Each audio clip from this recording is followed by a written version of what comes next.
हम अभी तक आशीष को में देखते थे और भगवान करे मेरी शुभकामना इस भाई के साथ कि मेरा भाई इतना बड़ा बने कि खेसारी लाल को भी इसके पास आने के लिए परमिशन लेना पड़े।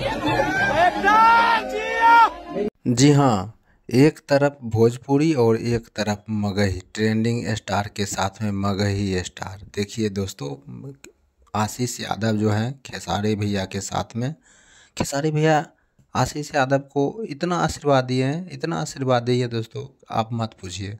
आप जैसा कि वीडियो देखे थे शुरू में, हम आपको दोस्तों वीडियो में थोड़ा सा बता देना चाहेंगे कि मगही के सुपरस्टार आशीष यादव को ऐसा आशीर्वाद दिए खेसारी भैया की आप वीडियो देख ही लिए होंगे। हम आपको बताने का क्या ज़रूरत है दोस्तों।